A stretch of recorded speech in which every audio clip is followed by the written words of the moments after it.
BC వ్యవహారాల in charge Meenakshi Natarajan PCC chief Mahesh Kumar Goud భేటీ అయ్యారు. సీఎం నివాసంలో ముఖ్యమంత్రిని కలిసిన వీరు రాష్ట్రంలో నెలకొన్న తాజా రాజకీయ పరిస్థితులపై చర్చించారు. పార్టీ నిర్మాణం, పాదయాత్ర, బీసీ రిజర్వేషన్లపై ఢిల్లీలో పోరాట కార్యాచరణపై చర్చించారు. దాదాపు గంటన్నర పాటు సమావేశం కొనసాగింది. రేపటి నుంచి వచ్చే నెల 4 వరకు యథావిధిగా కాంగ్రెస్ పాదయాత్ర చేపట్టనున్నారు. 42% బీసీ రిజర్వేషన్ల బిల్లుల ఆమోదం కోసం ఆగస్టు 5 నుంచి 3 రోజుల పాటు ఢిల్లీలో కార్యాచరణ రూపొందించారు. ఆగస్టు 5న పార్లమెంటు ఉభయ సభల్లో ఎంపీల వాయిదా తీర్మానం చర్చకు పట్టుపట్టాలని డిసైడ్ అయ్యారు. 6న జంతర్ మంతర్ దగ్గర ధర్నా చేపట్టాలని నిర్ణయించారు. ధర్నాలో తెలంగాణ సీఎం, మంత్రులు, ఎమ్మెల్యేలు, ఎమ్మెల్సీలు పాల్గొనున్నారు.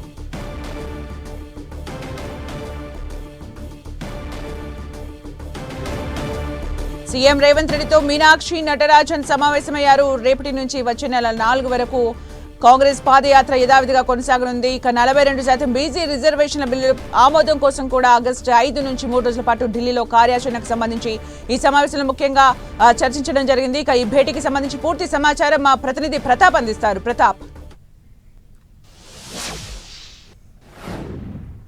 నటరాజన్ పీసీసీ చీఫ్ మహేష్ కుమార్ గౌడ్ భేటీ కావడం జరిగింది. ముఖ్యంగా తాజా రాజకీయ పరిణామాలతో పాటు పార్టీలో ఎవరైతే పార్టీ కోసం గెలుపు కోసం కృషి చేశారో వారందరికీ నామినేటెడ్ పదవుల అంశానికి సంబంధించి ప్రధానంగా భేటీ కావడం జరిగింది. ఈ అంశంతో పాటు ప్రజెంట్ కాంగ్రెస్ పార్టీ భవిష్యత్ కార్యాచరణకు సంబంధించి తీసుకున్న నిర్ణయాల విషయంలో కొద్దిగా పీఠముడిలాగా నెలకొన్న పరిస్థితి ఉందని చెప్పుకోవచ్చు. ముఖ్యంగా ఒకవైపు రాష్ట్ర వ్యవహారాల ఇన్ఛార్జ్ మీనాక్షి నటరాజన్ పాదయాత్ర చేయడం, మరోవైపు బీసీ రిజర్వేషన్ల కోసం 5, 6, 7 ఈ 3 తేదీలలో ఢిల్లీ ధర్నాకు సంబంధించిన ఈ అంశం 2 అంశాలు కూడా ఒకవైపు క్యాబినెట్లో నిర్ణయం తీసుకున్న దాన్ని బట్టి అనౌన్స్ చేయడం జరిగింది. మరోవైపు రాష్ట్ర వ్యవహారాల ఇన్ఛార్జ్ పాదయాత్రకు సంబంధించిన అనౌన్స్ చేయడం జరిగింది. ఈ 2 అంశాల నేపథ్యంలో వీటిని క్రాష్ కాకుండా దీన్ని ఎట్లా సర్దుబాటు చేసుకోవాలనే దానిపైన కూడా సీఎం రేవంత్ రెడ్డి తోటి భేటీ అయిన తర్వాత వారితో డిస్కషన్ చేయడం జరిగింది. దాదాపు గంటన్నర పాటు ఈ అంశాలపైన ప్రధానంగా డిస్కషన్ చేసిన పరిస్థితి. అయితే ఫైనల్గా దీనికి సంబంధించి ఉబ్బల కృషిలో మరిగా ఇద్దరి సంబంధించి ఒకవైపు ఇన్ఛార్జ్ మీనాక్షి నటరాజన్ చేపట్టిన పాదయాత్ర కంటిన్యూ చేయడంతో పాటు మరోవైపు ఢిల్లీలో ఏదైతే చేతలు పెట్టారో ధర్నాకు సంబంధించిన దాన్ని కూడా కంటిన్యూ చేయాలని చెప్పేసి నిర్ణయించారు. రేపటి నుంచి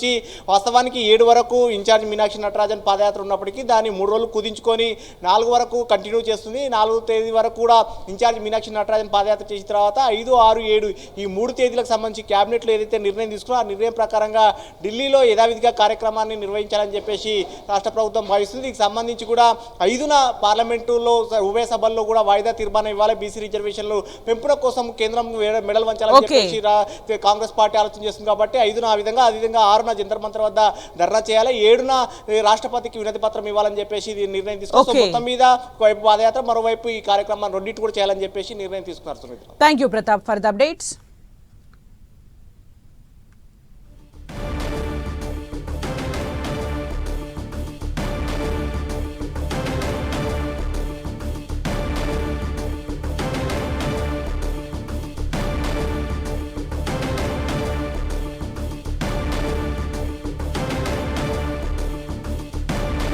సీఎం రేవంత్ రెడ్డితో కాంగ్రెస్ ఇన్ఛార్జ్ మీనాక్షి నటరాజన్ భేటీ అయ్యారు.